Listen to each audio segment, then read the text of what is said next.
Recombinant DNA technology का process देखना है। ओके, रिकॉम्बिनेंट डीएनए टेक्नोलॉजी का सबसे फर्स्ट स्टेप है डीएनए का आइसोलेशन करेंगे। रिकॉम्बिनेंट डीएनए कैसे बनाएंगे? यदि डीएनए ही ना हो हमारे पास तो क्या रिकॉम्बिनेंट डीएनए बना पाएंगे? बिल्कुल नहीं बना पाएंगे। तो सबसे पहले हमें डीएनए चाहिए, तो डीएनए के लिए डीएनए को सेल और सेल के अंदर न्यूक्लियस से निकालना पड़ेगा। ओके, तो सबसे पहला काम है आइसोलेशन ऑफ डीएनए। सेकेंड काम देखिए, हम सभी को पता है कि यदि ह्यूमन डीएनए की बात किया जाए तो ह्यूमन डीएनए 2.2 मीटर लंबा है। इतना लंबा डीएनए निकालने के बाद क्या इसका रिकॉम्बिनेंट बना पाएंगे? नहीं बना पाएंगे। हमें सिर्फ टारगेट जीन को ही लेना है यहाँ से, मतलब डिजायर्ड जीन को ही लेना है। इतना लंबा डीएनए की जरूरत नहीं है। तो हम लोग क्या करेंगे, इस डीएनए का फ्रेगमेंटेशन करेंगे।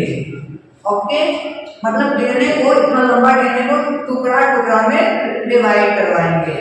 तो टुकड़ा टुकड़ा में डिवाइड करने के लिए, इसको तोड़ने के लिए हम लोग रेस्ट्रिक्शन एंजाइम या फिर रेस्ट्रिक्शन एंडोन्यूक्लियेट एंजाइम का यूज करके डीएनए को टुकड़ा टुकड़ा में तोड़ देते हैं। ओके, तो सेकंड स्टेप हो गया फ्रेगमेंटेशन ऑफ आइसोलेटेड डीएनए। अब डीएनए छोटे छोटे टुकड़ों में डिवाइड हो गया है, लेकिन इन सभी टुकड़ों से हम लोग को कोई मतलब नहीं है। हम लोग को सिर्फ अपना डिजायर्ड जीन वाला टुकड़ा चाहिए जिसमें कि हमारा जीन है। आप सभी को पता है कि जीन किसी खास प्रोडक्ट को बनाता है। जीन किसी खास प्रोडक्ट को बनाता है। तो हम जिस प्रोडक्ट की इच्छा रखते हैं, जैसे हमें इंसुलिन चाहिए तो इंसुलिन वाले जीन को हमें आइसोलेट करना है। ओके, तो इसके लिए डीएनए को सेपरेट करना होगा। इसके लिए अब हम लोग को क्या करना होगा, डीएनए को सेपरेट करना होगा। और डीएनए के सेपरेशन के लिए जेल इलेक्ट्रोफोरेसिस टेक्निक का यूज करते हैं, एक्रोजेल इलेक्ट्रोफोरेसिस, जो कि आप लोग ऑलरेडी देख चुके हैं। एक्चुअली हम लोग जो सेपरेट करते हैं डिजायर्ड डीएनए, वो छोटा सा पीस होता है, स्मॉल पीस ऑफ डीएनए। तो स्मॉल पीस ना कहीं खोने का डर होता है। स्मॉल पीस कहीं डिस्ट्रॉय हो गया, कहीं बर्बाद हो गया, तो इस चीज का डर होता है। तो इसलिए हम लोग उसका कॉपी बनाएंगे। तो डीएनए का कॉपी बनाने का दो मेथड्स है। एक पीसीआर टेक्निक है, एम्प्लीफिकेशन ऑफ डीएनए। ओके, तो सेपरेशन ऑफ डीएनए के सेपरेशन के बाद इसका हम लोग क्या करेंगे, amplification of DNA. Amplification of DNA. Okay, DNA का एम्प्लीफिकेशन कर लिए। डीएनए का एम्प्लीफिकेशन करने के बाद इसको हम लोग वेक्टर में ऐड करेंगे। इसमें ऐड करेंगे वेक्टर में। ओके, तो ligation of DNA, ligation of DNA into vector. Vector में इसको हम लोग लाइगेट करेंगे, जोड़ेंगे। Okay, with the help of ligate enzyme. इसके बाद देखिए लाइगेशन ऑफ डीएनए के बाद क्या करेंगे, हमारा लाइगेशन ऑफ डीएनए की फलस्वरूप आरडीएनए बन गया, रिकॉम्बिनेंट डीएनए बन गया। ओके, अब इस रिकॉम्बिनेंट डीएनए को होस्ट सेल में डालेंगे। ओके, तो insertion of recombinant DNA into the host cell. Okay, host cell में इसको इंसर्ट कर देंगे। ओके, होस्ट सेल में इंसर्ट कर दिए तो अब होस्ट सेल को ग्रो करना पड़ेगा। होस्ट सेल को ग्रो करेंगे तभी तो हमारा डिजायर्ड डीएनए भी ग्रो होगा। ओके, तो होस्ट सेल को ग्रो करने के लिए होस्ट सेल का कल्चरिंग करना होगा। इसको प्रॉपर कंडीशन प्रोवाइड करेंगे ताकि हमारा डिजायर्ड जीन होस्ट सेल के साथ में ग्रो कर सके। और जैसे ही होस्ट सेल ग्रो करेगा तो उसके साथ में हमारा डिजायर्ड जीन भी ग्रो करेगा, और डिजायर्ड जीन ग्रो करेगा तो फिर डिजायर्ड गैस से हम लोग डिजायर्ड प्रोडक्ट को प्रोड्यूस करवाएंगे। ओके, तो लास्ट में हो गया extraction of desired product, okay, या फिर प्रोटीन, डिजायर्ड प्रोडक्ट या फिर प्रोटीन का एक्सट्रैक्शन करेंगे, निकालेंगे होस्ट सेल को से। ओके, तो these are the process of recombinant DNA technology। recombinant DNA technology का क्या क्या प्रोसेस हो गया? आइसोलेशन ऑफ डीएनए, सबसे पहले डीएनए को आइसोलेट किए, आइसोलेट करने के बाद सेकंड स्टेप हो गया फ्रेगमेंटेशन ऑफ आइसोलेटेड डीएनए। जब डीएनए छोटे छोटे टुकड़ों में बट गया तो फिर इसका सेपरेट करते हैं, सेपरेशन करते हैं, और सेपरेशन के इलेक्ट्रोफोरेसिस टेक्निक के थ्रू किया जाता है। ओके, फिर इसका सेपरेटेड डीएनए में जो हमारा डिजायर्ड डीएनए है उस डीएनए को हम लोग आइसोलेट कर लेंगे। ओके, सेपरेशन के बाद हम लोग क्या करते हैं? डिजायर्ड डीएनए को आइसोलेट कर लेते हैं। ओके, फिर डिजायर्ड डीएनए को आइसोलेट करने के बाद उस डीएनए का एम्प्लीफिकेशन करते हैं। डिजायर्ड डीएनए का क्या करते हैं? Amplification. Amplification means desired DNA जैसे एक पीस है, एक पीस से बहुत सारे पीस बनाते हैं। Okay, this is amplification of DNA. फिर एम्प्लीफिकेशन के बाद हम लोगों का जो डीएनए है, डिजायर्ड डीएनए, इसको होस्ट सेल में डालना है, लेकिन होस्ट सेल में हम लोग वेक्टर के थ्रू डालते हैं, तो वेक्टर से डिजायर्ड डीएनए को लाइगेट करना होगा, जोड़ना होगा। ओके, तो means ligation of desired DNA to the vector. Okay, फिर अब वेक्टर को हम लोग वेक्टर में जैसे ही अपना डिजायर्ड डीएनए को जोड़ दिए तो ये रिकॉम्बिनेंट डीएनए बन गया, आरडीएनए। ओके, अब आरडीएनए को हम लोग होस्ट सेल में डालेंगे। किसमें डालेंगे? होस्ट सेल में। होस्ट सेल में डाल दिए तो होस्ट सेल के साथ हमारा desired DNA, desired gene of interest भी कॉपी हो, तो इसके लिए हमें होस्ट सेल का कल्चरिंग करना होगा। होस्ट सेल को प्रॉपर मीडियम प्रोवाइड करना होगा फॉर द ग्रोथ, तो कल्चरिंग ऑफ होस्ट सेल। और होस्ट सेल को कल्चर करने के बाद होस्ट सेल से अपना जो डिजायर्ड प्रोडक्ट है उसको एक्सट्रैक्ट करेंगे। अब हम लोग एक एक प्रोसेस को डिटेल से देखते हैं। पहले हम लोग देखेंगे आइसोलेशन ऑफ डीएनए। हमें पता है कि डीएनए सेल के अंदर होता है। ओके, सेल के अंदर के न्यूक्लियस के अंदर होता है। डीएनए न्यूक्लियस के अंदर होता है और न्यूक्लियस सेल के अंदर होता है। तो मतलब डीएनए को हमें सेल से निकालना पड़ेगा। तो अलग अलग ऑर्गेनिज्म का सेल का स्ट्रक्चर अलग अलग होता है। जैसे यदि हम लोग बात करें प्लांट सेल, तो प्लांट सेल का बाउंड्री होता है सेल वॉल, और प्लांट सेल का सेल वॉल बना होता है सेल्यूलोज से।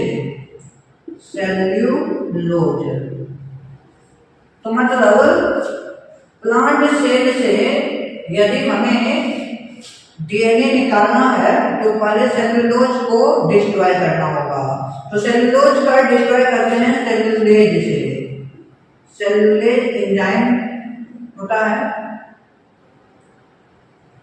सेल्यूलेज एंजाइम से सेल्यूलोज को डाइजेस्ट कर देंगे। ओके, फिर यदि दूसरा सेल की बात करें, ये तो प्लांट सेल हुआ। यदि हम लोग बैक्टीरियल सेल की बात करें, तो बैक्टीरियल सेल में भी सेल वॉल होता है, और बैक्टीरियल सेल का सेल वॉल पेप्टिडोग्लाइकन से बना होता है।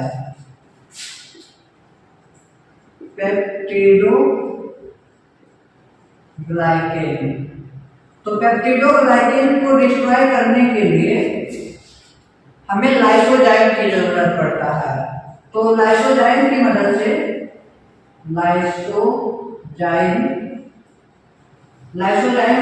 से हम लोग बैक्टीरिया का सेल वॉल को डिस्ट्रॉय कर देंगे। यदि हम लोग फंगल सेल वॉल की बात करें, फंगस, तो फंगस सेल वॉल काइटिन से बना होता है, काइटिन से। और काइटिन को डाइजेस्ट करने के लिए हमें काइटिनेज की जरूरत होता है, काइटिनेज।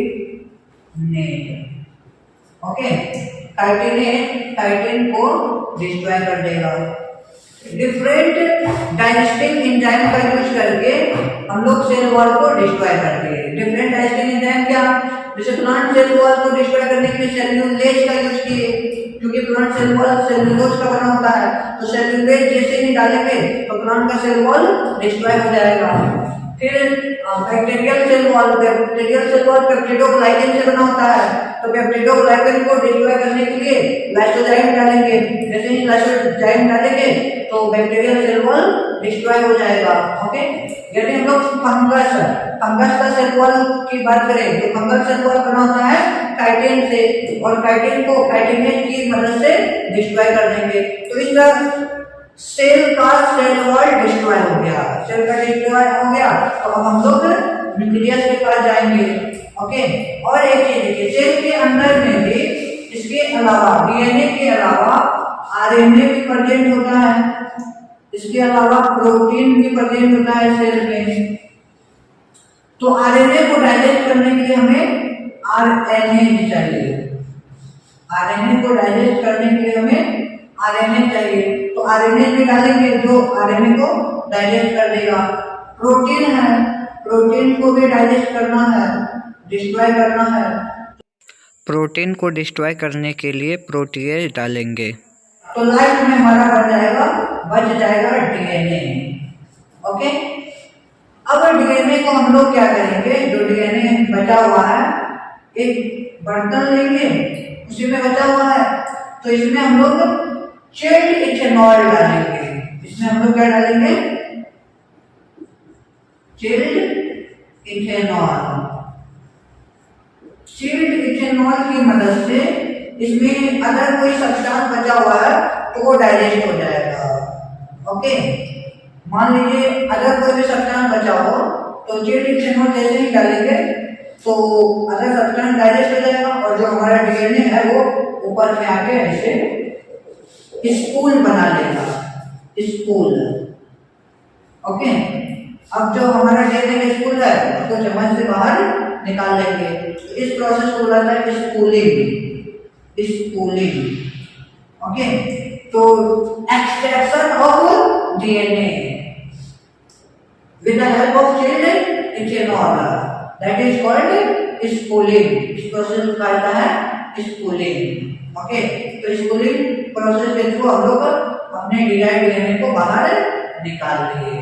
ओके, अब डिजायर्ड डीएनए का हम लोग क्या करेंगे, डिजायर्ड डीएनए हम लोग का निकल गया, तो डीएनए निकलने के बाद इसका फ्रेगमेंटेशन करेंगे। ओके, अभी डिजायर्ड डीएनए नहीं निकला है, अभी हम लोगों को डीएनए मिला है सिर्फ, वो लंबा वाला डीएनए, लॉन्ग डीएनए। अब इस लॉन्ग डीएनए का फ्रेगमेंटेशन करेंगे।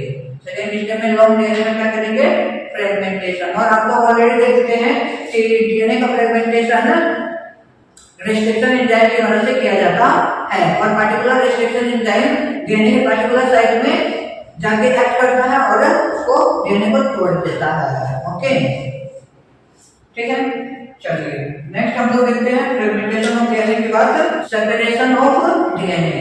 सेपरेशन ऑफ डीएनए भी हम लोग ऑलरेडी देख चुके हैं।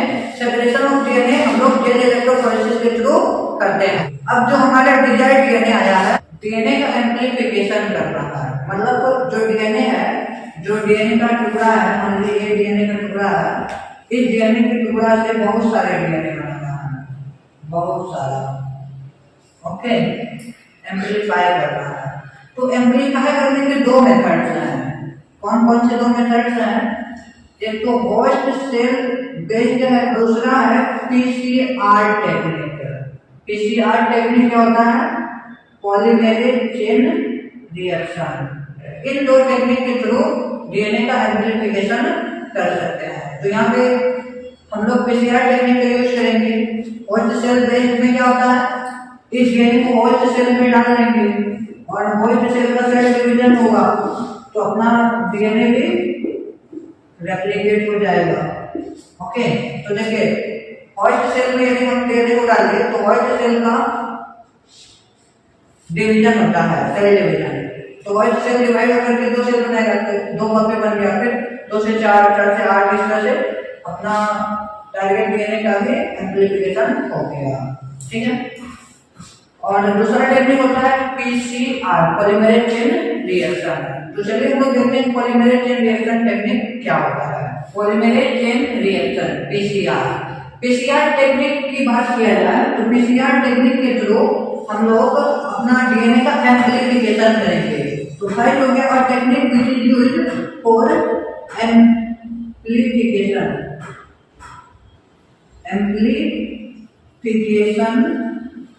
Of DNA. पीसीआर टेक्निक से डीएनए का एम्प्लीफिकेशन किया जाता है। ओके, पीसीआर टेक्निक सबसे पहले दिया था कैरी मूली ने। कौन दिए थे? कैरी मूली। ओके, कैरी मूली सबसे पहले पीसीआर टेक्निक दिए थे। और पीसीआर टेक्निक में क्या किया जाता है, एक थर्मोसाइक्लर लिया जाता है। Thermocycler is based on heat cooling programme. मतलब इसमें इसको हम हीट करेंगे, ओके, फिर कूल करेंगे अपने जरूरत के अनुसार। थर्मोसाइक्लर में हम लोग टेम्परेचर चेंज कर सकते हैं, तो इसलिए इसको बोला जाता है थर्मोसाइक्लर। अब पीसीआर टेक्निक स्टार्ट करने से पहले क्या किया जाता है कि जितने भी चीजों की हमें जरूरत होता है, जैसे हमारे टारगेट जीन है, टारगेट जीन को थर्मोसाइक्लर में डाल दिए। टारगेट जीन के अलावा डीएनए का जो रेप्लिकेशन होगा, डीएनए के रेप्लिकेशन के लिए हमें प्राइमर की भी जरूरत होती है। तो इसमें प्राइमर डाल देंगे। पहले तो टारगेट जीन डाल दिए, टारगेट जीन या फिर जीन ऑफ इंटरेस्ट इसमें डाल दिए। इसके साथ साथ प्राइमर डाल दिए। प्राइमर के अलावा हमें पॉलीमेरेज चाहिए, पॉलीमेरेज, तो इसमें पॉलीमेरेज डाल देंगे। ओके, और भी यदि किसी चीज की जरूरत पड़ेगा तो सारे चीज थर्मोसाइक्लर में डाल देंगे। ओके, अब थर्मोसाइक्लर में डालने के बाद हम लोग पीसीआर टेक्निक स्टार्ट करेंगे। एक्चुअली पीसीआर टेक्निक 3 फेज में कंप्लीट होता है। कौन कौन सा 3 फेज होता है पीसीआर टेक्निक का? तो पहला फेज होता है डीनेचुरेशन।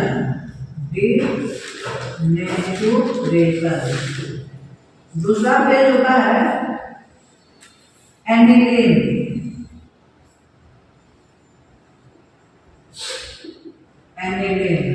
और तीसरा फेज होता है extension. Okay, denaturation, annealing and extension. इस 3 फेज में पॉलीमरेज चेन रिएक्शन कंप्लीट होता है। तो चलिए डीनेचुरेशन देखते हैं। डीनेचुरेशन में क्या होता है? डीनेचुरेशन में डीएनए के दोनों स्ट्रैंड को सेपरेट किया जाता है। जैसे हमारे पास ये हमारा डीएनए है, ये हमारे डीएनए है, लेकिन यहाँ पे देखिए डीएनए डबल स्ट्रैंडेड डीएनए है। तो डीएनए का रेप्लिकेशन करवाने के लिए पहले दोनों स्ट्रैंड को अलग करना होगा। तो दोनों स्ट्रैंड को अलग कैसे करेंगे? अलग करने के लिए हमें 94 डिग्री सेल्सियस तक लगभग 1 मिनट तक 94 डिग्री सेल्सियस तक थर्मोसाइक्लर को हमें हीट करना होगा। जब थर्मोसाइक्लर को 1 मिनट में 94 डिग्री सेल्सियस तक हीट करेंगे तो ये दोनों स्ट्रैंड अलग हो जाएगा। सिंपली मैं अलग कर देता हूँ। ये एक स्ट्रैंड हो गया, ये दूसरा स्ट्रैंड हो गया। मान लेते हैं कि हमारा 3 to 5 स्ट्रैंड है, 3 to 5, और ये स्ट्रैंड है नीचे वाला 5 to 3। तो दोनों स्ट्रैंड हमारा अलग हो गया। जब हम 94 डिग्री सेल्सियस तक 1 मिनट के लिए हीट किए, तो दिस इज कॉल्ड डीनेचुरेशन। इस प्रोसेस को हम लोग क्या कहेंगे? डीनेचुरेशन प्रोसेस के थ्रू हमारा दोनों स्ट्रैंड सेपरेट हो जाएगा, अलग हो जाएगा। ठीक है। अब चलिए, अब सेकेंड स्टेप है हमारा एनिलीन। तो एनिलीन करने के टाइम में हम लोग क्या करेंगे कि इसको कूल करेंगे। अब इसको हम लोग कूल करेंगे, कितना डिग्री सेल्सियस तक कूल करेंगे? 54 डिग्री सेल्सियस तक। कितना डिग्री सेल्सियस तक कूल करेंगे? 54 डिग्री सेल्सियस तक हम लोग इसको कूल करेंगे। कूल करने के बाद इसमें प्राइमर डालेंगे, क्योंकि जब तक प्राइमर नहीं मिलेगा इसको तो रेप्लिकेशन स्टार्ट ही नहीं होगा। प्राइमर क्या होता है? What is primer? देखिए, डीएनए रेप्लिकेशन में जो प्राइमर देते थे वो आरएनए का पीस था या फिर डीएनए का पीस था प्राइमर। लेकिन यहाँ पे हम लोग सिंथेसाइड न्यूक्लियोटाइड लेंगे, केमिकली सिंथेसाइड न्यूक्लियोटाइड। ओके, और न्यूक्लियोटाइड में भी oligo nucleotide. Oligo nucleotide means nucleotide का फ्यू न्यूक्लियोटाइड्स लेंगे। Few nucleotides means oligo nucleotide. Okay, तो प्राइमर क्या हो गया? प्राइमर हो गया केमिकली सिंथेसाइज्ड ऑलिगो न्यूक्लियोटाइड। और ये प्राइमर इस डीएनए के पार्टिकुलर रीजन का कॉम्प्लीमेंट्री होगा।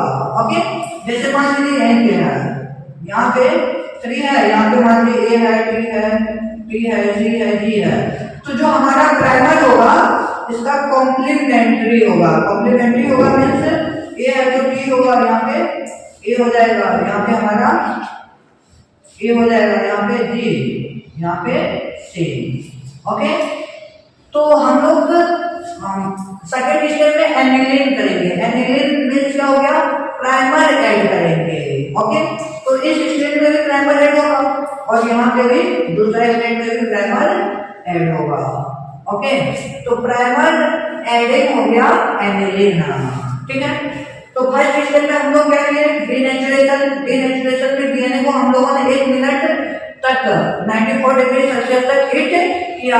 हीट करने के बाद सेकेंड स्टेप में हम लोग इसको कूल करेंगे और कूल 54 डिग्री सेल्सियस तक करेंगे। ओके, कूल करने के बाद इसमें हम लोग प्राइमर ऐड करेंगे। और प्राइमर हम लोग का क्या है?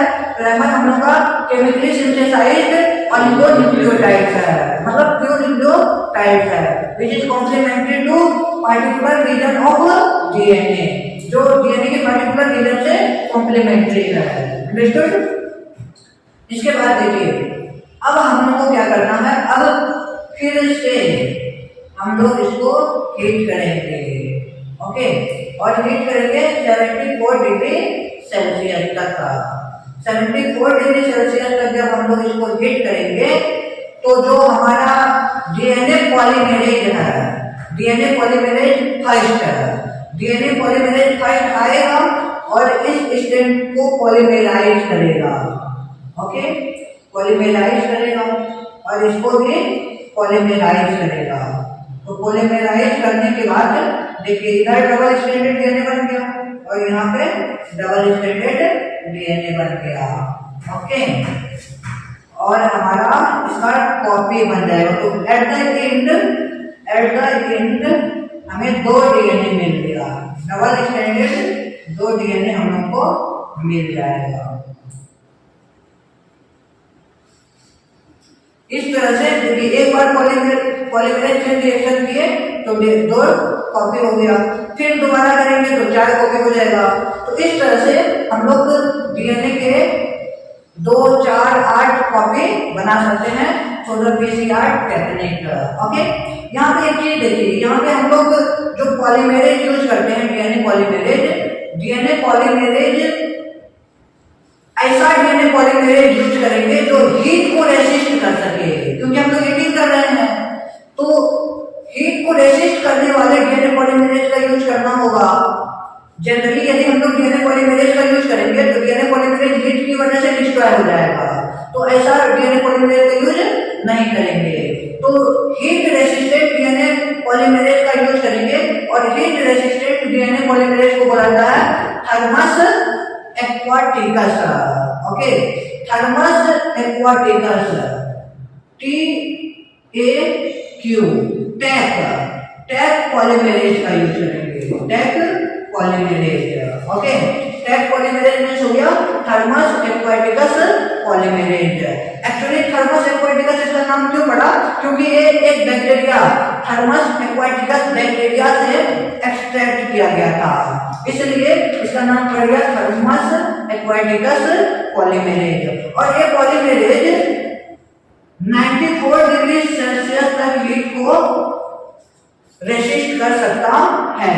मतलब देखिए डीनेचुरेशन टेम्परेचर कितना है, 94 डिग्री सेल्सियस है। इतना हीट को DNA polymerase, Taq DNA polymerase resist कर सकता है। मतलब इतना हीट मिल जाएंगे तो ये डिस्ट्रॉय नहीं होगा, थर्मस एक्वाटिकस पॉलीमरेज। ओके, तो इस थर्मस एक्वाटिकस पॉलीमरेज का हम लोग यूज करके डीएनए का रेप्लिकेशन करवाएंगे, एक्सटेंशन करवाएंगे, ठीक ना। तो इस स्टेज को बोला जाता है एक्सटेंशन। ओके, तो 3 फेज में हमारा पीसीआर टेक्निक कंप्लीट हुआ। ओके, पहला फेज हो गया डीनेचुरेशन, दूसरा फेज हो गया एंजिनियरिंग, तीसरा फेज हो गया एक्सटेंशन। ओके, एक्सटेंशन फेज में क्या हुआ, टैग पॉलीमरेज आया और टैग पॉलीमरेज डीएनए को एक्सटेंड किया। ओके, न्यू न्यूक्लियोटाइड जोड़ते गया और डीएनए का कॉपी बनते गया। ओके, तो इस तरह से हमारा डीएनए का कॉपी हो गया। और मैं आप लोगों को बता दूं कि डीएनए का कॉपी लगभग 1 बिलियन तक कॉपी हम लोग बना सकते हैं। कितना बिलियन तक? 1 बिलियन तक कॉपी बना सकते हैं। ये डीएनए पर डिपेंड करता है कि किस चीज का डीएनए है। ओके, बात समझ में आ गया? कोई दिक्कत? तो इस तरह से हम लोगों का पीसीआर टेक्निक कंप्लीट हो गया। पीसीआर टेक्निक के थ्रू हम लोगों ने डीएनए का एम्प्लीफिकेशन कर लिया। जो हमारे पास डीएनए का टुकड़ा था उसका एम्प्लीफिकेशन हम लोगों ने पीसीआर टेक्निक के थ्रू कर लिया। अब हम लोग अपने टारगेट डीएनए को या फिर जीन ऑफ इंटरेस्ट को, जीओआई को वेक्टर के साथ जोड़ेंगे, वेक्टर के साथ जोड़ेंगे। ओके, किसकी मदद से जोड़ेंगे? तो लाइगेज की मदद से जोड़ेंगे। Okay, ligase gene of interest को वेक्टर के साथ जोड़ देगा। मान लीजिए वेक्टर है हमारा सुटेबल वेक्टर। ओके, इसके साथ जीन ऑफ इंटरेस्ट भी है, तो यहाँ पे हम लोगों ने जोड़ दिया लाइगेज की मदद से। जीन ऑफ इंटरेस्ट को हम लोगों ने जोड़ दिया। ओके, जोड़ने के बाद क्या करेंगे? अब इसको हम लोग होस्ट सेल में डालेंगे। जोड़ने के बाद हम लोग इसको क्या करेंगे? होस्ट सेल में डालेंगे। होस्ट सेल भी सुटेबल होस्ट सेल होना चाहिए, जैसे ई कोलाई बैक्टीरिया में डाल दिए। ओके, ई कोलाई बैक्टीरिया में भी डाल दिए, तो डालने के बाद इसका हम लोगों को इंसर्शन करने के बाद कल्चरिंग करना होगा। इंसर्शन करने के बाद क्या करना होगा? कल्चरिंग करना होगा। ओके, डायरेक्ट इसे क्लोनिंग करने के बाद से छोड़ दें कि ये बैक्टीरिया क्लोनिंग करेगा, जैसे ई कोलाई बैक्टीरिया है, ई कोलाई बैक्टीरिया क्लोनिंग करेगा तो फिर उसे ये करेंगे तो बहुत कम मिलेगा प्रोडक्ट हमारा, क्योंकि हमें वेट करना पड़ेगा।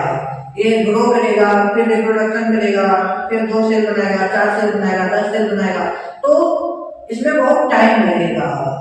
तो उतना टाइम हम लोग के पास है नहीं, ठीक ना। तो हम लोग क्या करेंगे कि इसका कल्चरिंग करेंगे। कल्चरिंग करने के लिए हमें कल्चर मीडियम की जरूरत पड़ेगा। कल्चरिंग करने के लिए हमें किसकी जरूरत पड़ेगा? कल्चर मीडियम की जरूरत पड़ेगा। ओके, तो कल्चर मीडियम में हम लोग क्या करते हैं? कल्चरिंग इसको प्रॉपर न्यूट्रिएंट प्रोवाइड करते हैं। जैसे मान लीजिए बर्तन है, इस बर्तन में, इस वेसल में ई कोलाई को डाल दिए, होस्ट सेल को डाल दिए। ओके, तो इसमें क्या करते हैं कि इस बैक्टीरिया को ग्रो करने के लिए जो भी न्यूट्रिएंट्स चाहिए सारे न्यूट्रिएंट्स प्रोवाइड करेंगे इधर से। ओके, एक तरफ से सारे न्यूट्रिएंट्स प्रोवाइड करेंगे और दूसरा तरफ से हम लोग क्या करेंगे कि जो यूज्ड न्यूट्रिएंट है उसको हम लोग निकाल देंगे बाहर। ओके, तो एक तरफ से यूज्ड न्यूट्रिएंट्स को हम लोग बाहर निकाल रहे हैं और दूसरी तरफ से क्या कर रहे हैं? न्यूट्रिएंट्स प्रोवाइड कर रहे हैं। तो इस प्रोसेस को कहा जाता है कंटिन्यूअस कल्चर सिस्टम। ये बेनिफिट होगा कि जो बैक्टीरिया है हमेशा ग्रोथ फेज में ही रहेगा, कभी भी इसका ग्रोथ रुकेगा नहीं। यदि हम लोग प्रॉपर न्यूट्रिएंट रिच मीडियम ना प्रोवाइड करें तो क्या होगा कि बैक्टीरिया ग्रो किया, मान लीजिए पूरे बैक्टीरिया ग्रो कर देगा, ओके, अब इसको न्यूट्रिएंट नहीं मिल रहा है तो आगे ग्रो कर पाएगा नहीं, ग्रो कर पाएगा। तो मतलब क्या होगा कि एक बैक्टीरिया दूसरे बैक्टीरिया को डिस्ट्रॉय करना शुरू कर देगा, आपस में लड़ के मरना शुरू कर देगा, ओके। तो मतलब आपस में ही लड़ाई की वजह से ये मर जाएगा, तो बल्कि ये ग्रो नहीं कर पाएगा। तो इसलिए हम लोग क्या करते हैं कि फ्रेश मीडियम प्रोवाइड करते रहते हैं और यूज मीडियम को निकालते रहते हैं, तो जिससे कि ये हमेशा ग्रो करते रहे। तो इसका एक ग्राफ के थ्रू हम लोग रिप्रेजेंट कर सकते हैं, जैसे ये ग्राफ है हम लोग का, ठीक ना, इसमें मान लीजिए टाइम है और ये ग्रोथ है। तो क्या होगा कि टाइम के साथ देखिए पहले सिस्टम धीरे धीरे ग्रो करेगा, ऐसे ग्रो किया और ग्रो करने के बाद ये फिर ऊपर ग्रो करेगा, तो फिर ऊपर ग्रो किया तो हमेशा ऊपर ग्रो करते रह जाएगा, है ना। तो इसको हम लोग कहेंगे, ये ग्राफ इंडिकेट कर रहा है कंटिन्यूअस कल्चर सिस्टम। इसमें दो फेज आ रहा है, शुरू में स्लो ग्रो किया तो इसको हम लोग बोलेंगे लॉग फेज, ओके। और फिर बाद में देखिए कंटिन्यूअस ग्रो करना है, इसको बोलेंगे exponential phase, exponential phase, okay. तो लॉग फेज हुआ, एक्सपोनेंशियल फेज हुआ, इन दोनों फेज के थ्रू बैक्टीरिया ग्रो करेगा और जैसे ग्रो करते रहेगा उस तरह हम लोग उसे अपना प्रोडक्ट निकाल के जाएंगे। जो हमारा एम है रिकॉम्बिनेंट डीएनए टेक्नोलॉजी का, रिकॉम्बिनेंट डीएनए टेक्नोलॉजी का क्या एम है, पार्टिकुलर प्रोटीन या फिर पार्टिकुलर एंजाइम को प्रोड्यूस करवाना। तो इस तरह कंटिन्यूअस कल्चर सिस्टम के थ्रू पार्टिकुलर एंजाइम या पार्टिकुलर प्रोटीन को हम लोग एक्सट्रैक्ट करते रहेंगे, फ्रेश मीडियम प्रोवाइड करके, ओके। कोई दिक्कत है ना। लेकिन एक प्रॉब्लम है, जानते हैं क्या प्रॉब्लम है, इसमें हम लोग ना small amount of product he produce कर पाएंगे, okay. Large amount of product हमें प्रोड्यूस करना है, मतलब जैसे वैक्सीन नहीं बनाया जाएगा तो लार्ज अमाउंट ऑफ वैक्सीन बनाया जाएगा। तो लार्ज अमाउंट ऑफ वैक्सीन बनाने के लिए या फिर लार्ज अमाउंट ऑफ एंटीबायोटिक बनाने के लिए हमें बड़ा वेसल चाहिए। कैसा वेसल चाहिए? बड़ा। तो बड़ा वेसल्स को कहा जाता है बायोरिएक्टर। क्या बोला जाता है? बायोरिएक्टर। Bioreactor, okay. बायोरिएक्टर क्या होता है? बायोरिएक्टर एक बड़ा वेसल्स होता है, large vessels in which raw material is biologically converted into useful product, okay. तो रॉ मटेरियल्स को यूजफुल प्रोडक्ट में कन्वर्ट करने के लिए एक वेसल का यूज किया जाता है, जिस वेसल को हम लोग कहते हैं बायोरिएक्टर, ओके। और बायोरिएक्टर में करीब 100 से 1000 लीटर वॉल्यूम यूज किया जा सकता है, ओके। तो मतलब लार्ज अमाउंट ऑफ मीडियम हम लोग ग्रो कर सकते हैं इन बायोरिएक्टर, ओके। बायोरिएक्टर भी दो तरह के होते हैं। तो सबसे ज्यादा यूज होने वाले बायोरिएक्टर है स्टाइरिन बायोरिएक्टर। स्टाइरिन बायोरिएक्टर सबसे ज्यादा यूज होता है। स्टाइरिन बायोरिएक्टर भी दो तरह के होते हैं। स्टाइरिन बायोरिएक्टर भी दो तरह के, एक होता है सिंपल स्टर्ड बायोरिएक्टर और दूसरा होता है स्पार्ड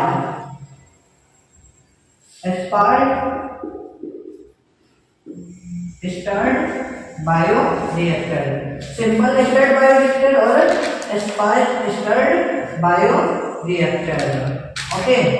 तो बायोरिएक्टर दो तरह के, सिंपल स्टर्ड बायोरिएक्टर और स्टर्ड बायोरिएक्टर। बायोरिएक्टर क्या होता है? एक लार्ज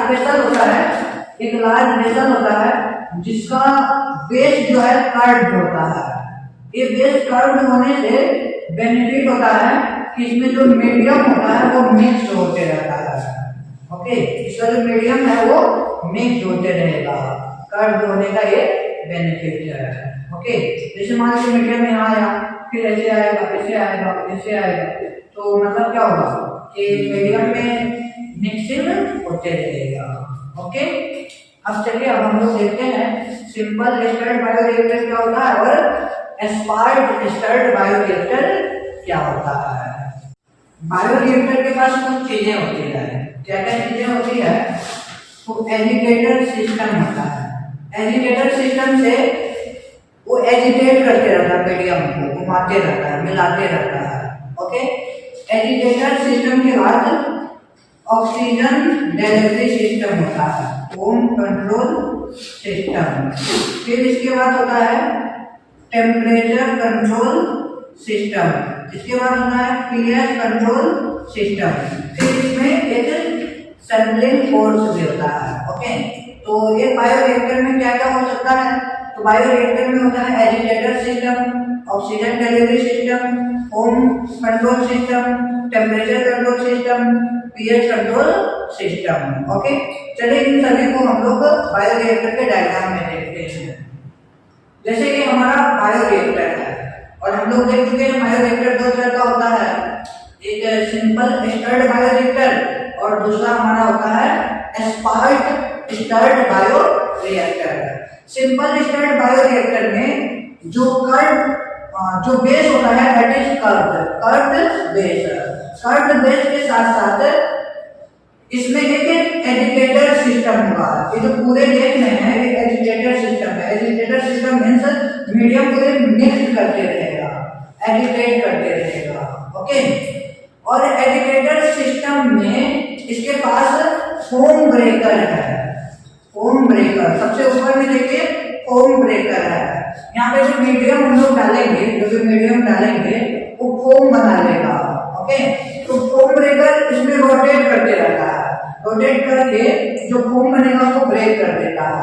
ओके, इसके बाद यहाँ पे इम्पेलर है, इम्पेलर मीडियम को मिलाते रहता है। ओके, इसके अलावा ऊपर में देखिए मोटर है, मोटर एजिटेटर सिस्टम को एजिटेट करते रहता है। यहाँ पे देखिए स्टेराइल एयर को जाने के लिए है, तो मतलब इसको हम लोग बोल सकते हैं ऑक्सीजन डिलीवरी सिस्टम। यहाँ पे ऑक्सीजन डिलीवर करने का सिस्टम है। ओके, फोम ब्रेकर देखिए, यहाँ पे देखिए पीएच कंट्रोल सिस्टम है। पीएच यदि बढ़ाना हो एसिडिटी या फिर एसिडिटी को कम करना हो तो पीएच कंट्रोल सिस्टम यहाँ पे है। यहाँ पे स्टीम हम लोग प्रोवाइड करते हैं। स्टीम प्रोवाइड क्यों करते हैं, ताकि बैक्टीरिया ये सब ग्रो ना करे। ओके, स्टेरिलाइजेशन को मेंटेन करने के लिए हम लोग इधर से स्टीम प्रोवाइड करते रहते हैं। तो ये ओवरऑल स्ट्रक्चर हो गया हमारा सिंपल स्टर्ड बायोरिएक्टर का। और एस्पायर्ड बायोरिएक्टर देखिए, एस्पायर्ड बायोरिएक्टर बहुत ही सिंपल है। इसमें जो बेस है वो कर्व्ड नहीं होता है, बेस कर्व्ड नहीं होगा। और इसमें क्या होता है कि एयर हम लोग प्रोवाइड करते हैं। एस्पायर्ड मतलब इसमें एयर प्रोवाइड करते हैं और एयर प्रोवाइड करके ही वो मिक्सचर को मिलाते रहता है। ओके, तो इन दोनों बायोरिएक्टर की मदद से हम लोग अपना हॉस्ट सेल को ग्रो करेंगे।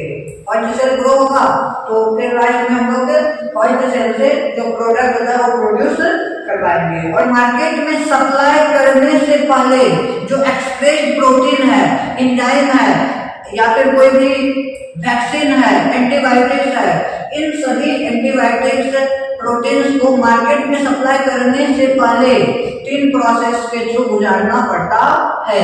सेपरेशन, प्यूरिफिकेशन और प्रिजर्वेशन। इन तीनों प्रोसेस को कहा जाता है डाउनस्ट्रीम प्रोसेसिंग। ओके, तो डाउनस्ट्रीम प्रोसेस से क्या हो गया, separation, purification and preservation. Okay, तो डाउनस्ट्रीम प्रोसेस के थ्रू हम लोग अपना प्रोडक्ट को रेडी कर लिए। अब फिर ये प्रोडक्ट रेडी है, अब फिर मार्केट में आप सप्लाई कर सकते हैं। ओके, यहीं पे हमारा बायोटेक्नोलॉजी प्रिंसिपल एंड प्रोसेस की कहानी समाप्त हो रही है। Thank you so much.